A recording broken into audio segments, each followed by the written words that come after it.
안녕하십니까. 모두들 반갑습니다. 자, 라이브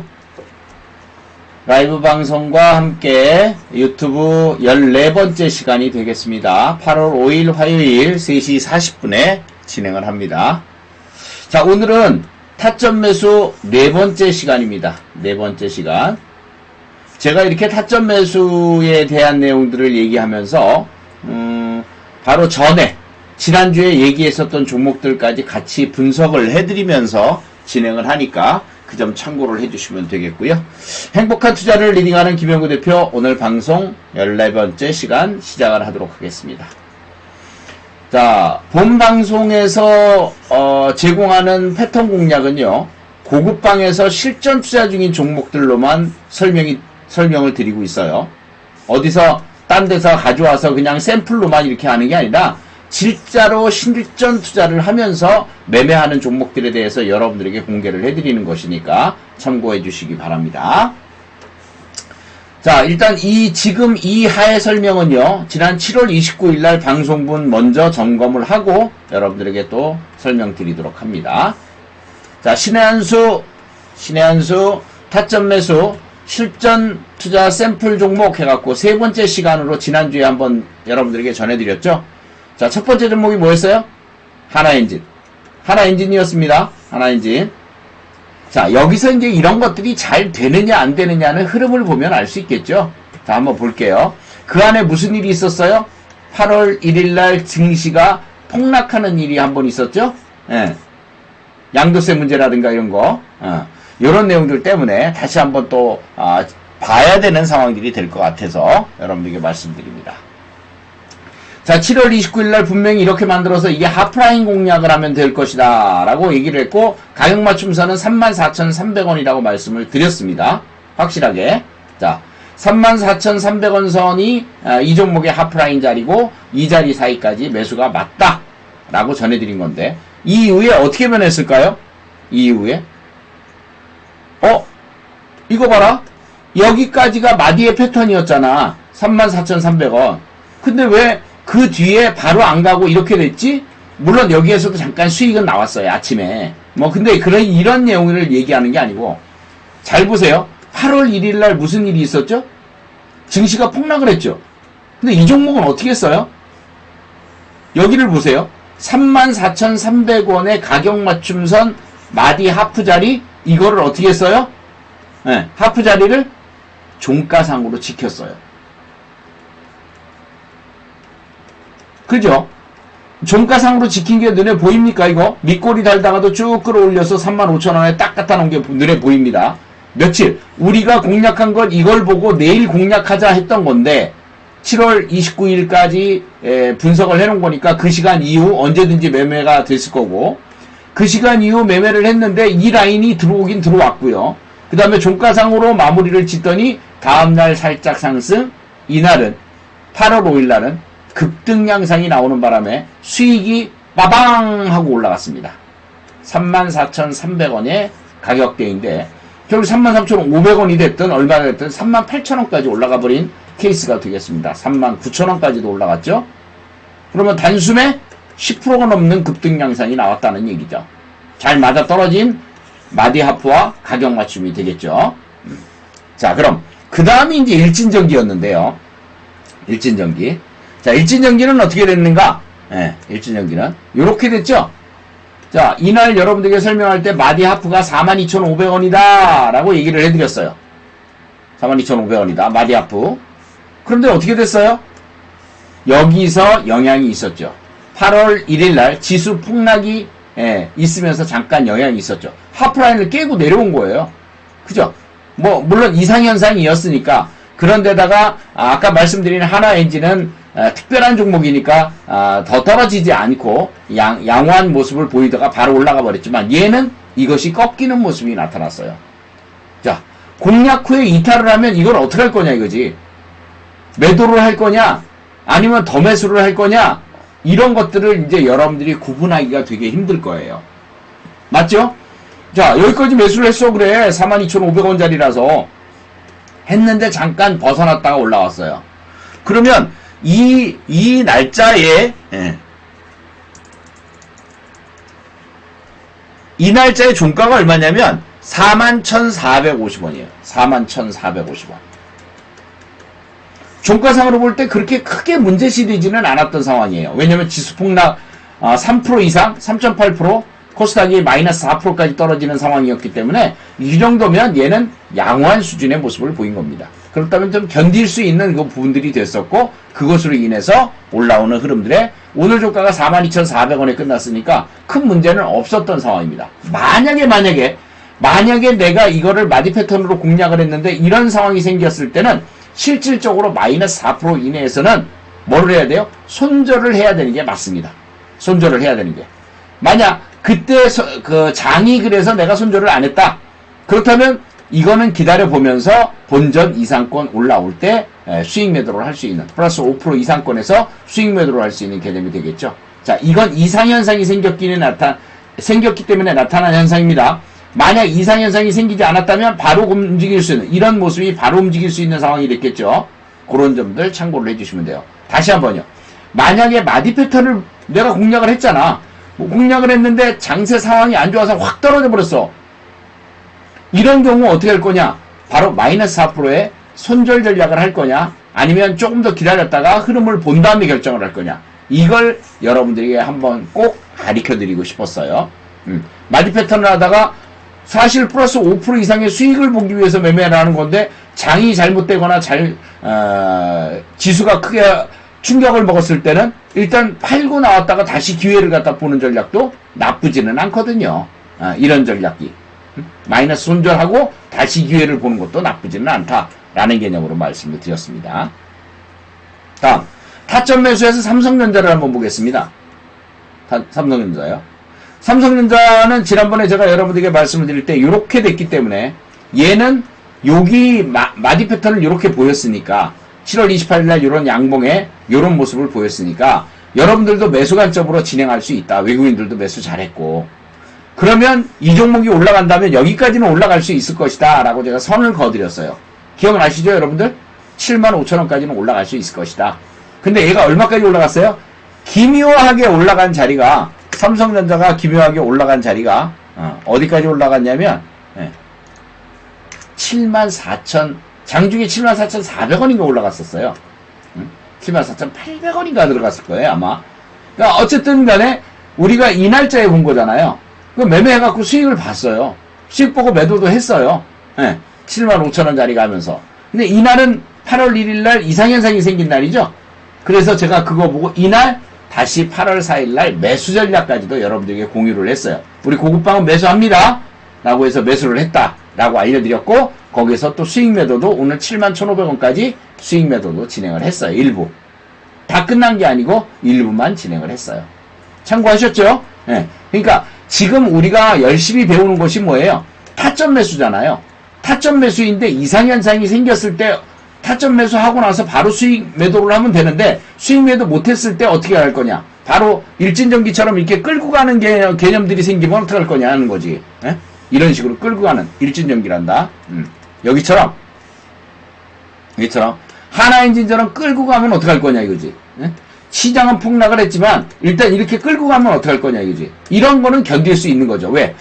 하프라인을 깨트리지 않고 움직였기 때문에 종가상으로도 깨지지 않고 움직였으니까 기다려볼 수 있는 것이고, 이상현상이 생겼을 때 변화 자체를 갖다 볼 때 요런 현상은 잠깐 이탈을 했으니까 일부 매도했다가 다시 기회를 보는 것도 괜찮은 방법 중에 하나. 삼성전자는 아니구나. 삼성전자가 아니라 일진전기를 얘기하는 겁니다. 일진전기. 아까 여기 있는 일진전기. 8월 1일에 폭락할 때 여기서 매수를 했을 때 잠깐 매도하고 다시 기회를 보는 전략. 삼성전자는 예상대로 잘 됐기 때문에 수익 매도하고 우리는 다시 들어갔다는 내용들 말씀을 드렸습니다. 자, 그럼 여기서 이제 중요한 내용이 되겠네요. 타점 매수에서 네 번째 시간이 되겠습니다. 네 번째 시간. 자, 오늘은 여러분들에게 이 내용을 얘기를 하려고 그래요.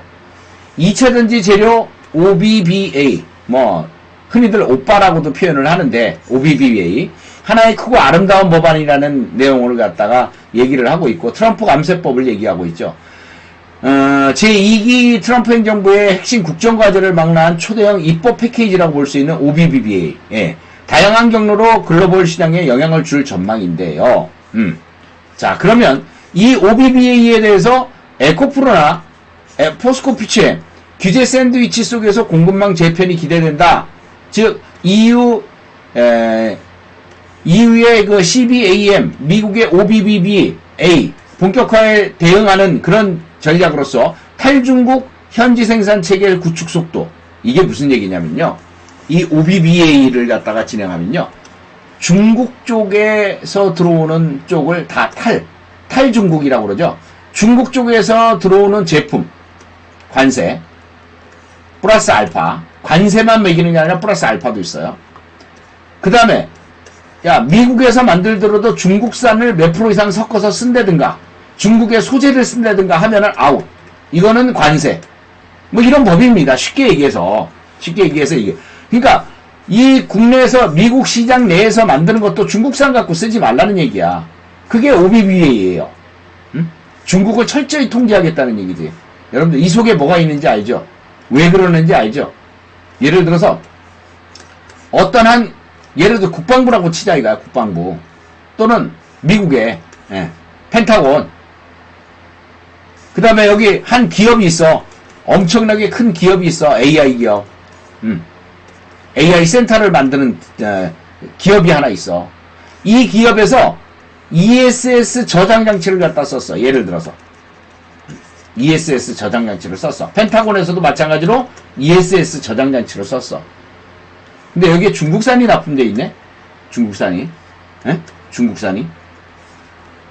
납품이 되어 있는데 이 속에 뭐가 있어? 여러분들 제가 5년 7년 전에 얘기한 거 있어요. 백도어라고 있어요. 백도어. 이 백도어 프로그램이 뭐 하는 거냐면 여기 있는 걸 거의 다 감청하거나 감청. 그 다음에 여기 있는 프로그램들을 쉽게 얘기해서 여기 있는 자료들을 데이터들을 빼내갈 수 있는 프로그램이 바로 백도어예요. 옛날에 이거 깔렸다고 난리가 났었어요. 미국이고 우리나라고 막 아주 일제 점검하느라고 난리가 났었어요. 중국이 지금도 이걸 하고 있는지는 모르겠지만 이 사건 이후로 굉장히 신경을 곤두세웠던 미국이 펜타곤이든 국방과 연결이 되는 내용이든 큰 AI 기업이든 간에 아무튼 중국 거는 못 쓰겠다 이거야. 우리가 뭘 하는 거를 갖다 다 빼간다 이거야. 백도어 그 프로그램에 의해서 다 자동으로 깔리는 질 나쁜 저거 있잖아요. 저런 거 하는 거 보이스피싱 같은 거 하는 것처럼 예를 든다면 그런 거예요. 아무튼 데이터를 다 훔쳐가는 거야. 이런 내용들 때문에 전체가 다 손을 보게 된 거예요. 그래갖고 2차 전지 쪽도 마찬가지예요. 2차 전지에 여러분들 LFP 배터리 들어가면요. LFP 배터리에 들어가는 거에 ESS에도 쓰고 막 그러거든요. 에너지 저장 장치에도 쓰고 그래요. 이 배터리에 예를 들어서 백도어 프로그램이 깔려 있어요. 그럼 이거 어떻게 돼요? 이 변전소 한 번에 무너지는 상황들이 생기겠죠. 그러니까 어떻게 해요? 안 한단 말이야. 그게 중국이 빠져나가요. 여기에서 이제 중요한 것이 이제 이거예요. 다른 건 기억 못해도 중국이 미국에서 설 자리를 잃어버렸네. 저가 공세 막 펼치다가 인해전술 같은 걸로 저가 공세 펼치다가 얘네들도 기업 다 망하고, 그 다음에 구조조정 들어가고 그러다 보니까 테슬라 같은 경우도 LFP 배터리를 엄청나게 많이 사왔어요. 그거 지금 어떻게 좀 써보려고. 그런데 정부에서 테슬라 CEO한테 이런 거 쓰지 마! 라고 얘기한 거예요. 트럼프가. 쓰지 말라고 그러니까 이제 쓸 수는 없을 거 아니에요. 그런 상황이 돼버리는 케이스가 됐다는 거죠. 그럼 이제 미국 내에 있는 공장에서 트럼프 대통령 명령하에 배터리 공장에서 이걸 쓰겠어요? 안 쓰겠어요? 중국 거 절대 못 써요. 쓸 수가 없어. 쓰면은 그건 아웃이라고 보면 돼. 안 팔린다고 보면 돼. 그걸 누가 만들겠어? 안 팔리는 거죠. 바로 그런 내용들이 이 법안에 들어가 있어요. 그렇다면 오늘 여러분들에게 에코프로비엠을 여러분들에게 타점 매수로 말씀을 드릴 건데요. 타점 매수. 타점 매수로 말씀드린 건데, 자, 한번 잘 보세요. 여러분들 에코프로비엠 제가 여러분들에게 추천드리고 10만원 선에서 사야 된다. 매집 좀 해놔라. 환승매매 22탄이다. 계속 강조를 드렸죠. 그 다음에 이것도 못 사시니까 제가 어떻게 11만원 선에도 사야 된다. 또 사라. 또 그 조정받을 때도 10만 5천원도 사야 된다. 계속 말씀드렸어요. 환승매매 22탄으로 여러분들에게 고급방에서 우리가 진행하는 거니까 여러분들도 따라해도 무방할 거다. 그러면서 알려드렸어요. 어떻게 됐어요? 오늘 12만 거의 7천원까지 올라갔어요. 12만 7천원. 자, 그런데 이 종목을 가만히 보니까 제가 여러분들에게 소개해드린 자리가 여기거든요. 10만원 선. 여기서 집중 매수했어요. 우리는 9만 7천원까지도 매수를 했어요. 근데 이렇게 움직이던 종목이 갑자기 단계별로 이렇게 올라가더니 이게 저항이에요. 지금 파란선이. 파란선이 저항. 1번 저항, 2번 저항. 돌파하고 오늘 완전히 돌파했어요. 근데 이렇게 넘어가고 나니 오늘 넘어간 이유는 에코프로비엠 2분기 영업이익이 495원인데 전년비 1159%, 1200%의 영업이익을 냈다는 거예요. 이 내용 때문에 오늘 번쩍 뜬 거예요, 이게. 그럼 조가상으로 124,500원 됐거든요. 그러면 이때 따질 때 제가 뭐라고 그랬어요? 이것과 이것의 하프라인. 이것이 중요하다고 그랬죠? 예, 이것과 이것의 하프라인이 중요하다고 했어요. 그래서 그 하프라인을 계산을 하고 났더니 11만 7천원이 된 거야. 요게.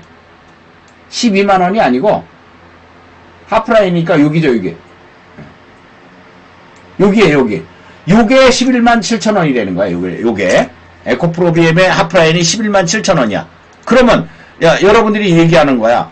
야, 이거 그러면 내일 매수해도 될까?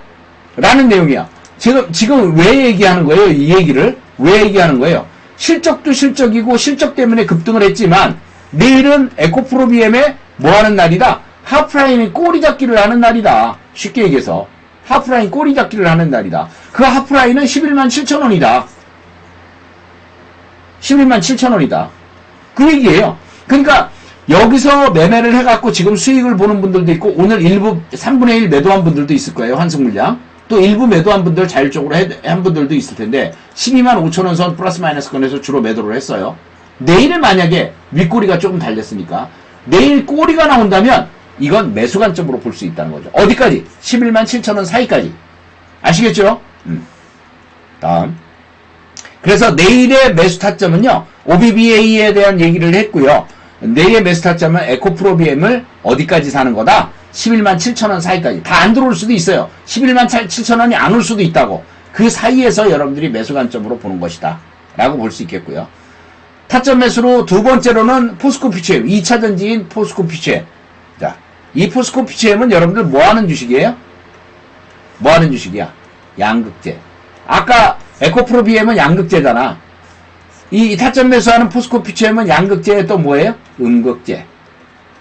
또 뭐예요? 전구체. 우리나라 유일하게 전구체를 만들어내는 회사죠. 우리나라 유일이에요. 그동안 중국에서 수입해오던 80% 이상 수입해오던 거를 완벽하게 국내에서 생산하는 유일무이한 회사예요. 포스코 퓨처엠. 그렇기 때문에 여러분들에게 중간중간 여러분들에게 설명도 많이 드렸어요. 추천도 해드리고요. 지금 수익률이 나와 있어요. 우리가 매수한 자리는 여기거든요. 여기. 응? 여기. 우리가 매수한 자리는 어디냐면 여기에요. 여기. 보이시죠? 11만원 자리에서 매수를 했어요. 근데 여기 내용이 뭐라고 나왔어요? 포스코 퓨처엠 미국 포드사와 양극재 공급 협의 중. 이라는 내용이 나와요. 세부 내용은 미확정. 세부 내용은 아직 미확정됐는데 미 포드사에다 양극재를 공급한다는 얘기예요. 얘 뭐 한다고 그랬어요? 양극재, 음극재, 전구체 다 한다 그랬죠? 올라운드 플레이어죠? 예. 그러니 걱정할 일이 없죠. 그런데 우리는 분명 여러분들에게 말씀드렸을 때 11만원 선에서 평단가를 만들어 놨어요. 큰 수익률이 나서 40-50%에서 일부 수익을 냈어요. 지난번에 16만원에서. 여러분들도 다 보셨을 거야. 그런데 요번 조정하는 구간 쪽에서 매수를 했어요. 매수를 했고 실질적으로 8월 1일은 조금 하락폭이 좀 이상하게 이어지는 거예요. 장세가 그래서. 그래서 일부 매도했다가 이날 다시 들어갔어요. 8월 4일날 다시 들어갔어. 다시 들어갔고 오늘 급등이 나왔어요. 그럼 얘 하프라인은 얼마예요? 얘 하프라인은 얼마야? 내일 이 종목을 공략한다면 내일의 하프라인은 얼마냐? 여기에요. 14만 3천원이에요. 예? 14만 3천원. 그러니까 윗꼬리가 아까 에코프로비엠보다는 적죠. 잘 안 줄 거예요. 그 14만 3천원까지는 오히려 매수할 수 있는 타이밍이 돼요. 그럼 요번에는 얼마를 보냐? 이 고점 넘기고 그 위까지도 보셔야 돼. 목표치를 제가 말씀을 드리지는 않지만 이 고점은 완전히 베끼고 넘어가야지 돼요. 왜? 재료도 충분하지. 또 이런 재료도 나오고 있지. 예. 앞으로도 충분히 미국 시장에서 OBBBA 법안에 따라서 올라갈 수 있는 충분한 여건 자체를 갖추고 있는 종목이에요. 바닥권에 있다 이거죠, 지금이. 바닥권에 있는 거예요.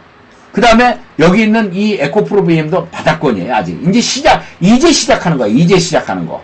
그러니까 어떻게 하프라인에서 공략할 수 있는 기회를 마련해야 되겠지? 따라서 내일은 에코프로 BM과 포스코 퓨처엠의 꼬리 잡기 전략, 마디아프 공략, 이것이 타점 매수로서 가장 좋은 전략이다 라는 내용들 말씀을 드리면서 이상으로 마칩니다.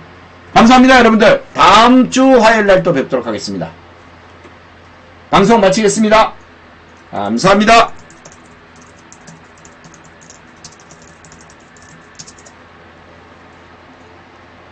녹화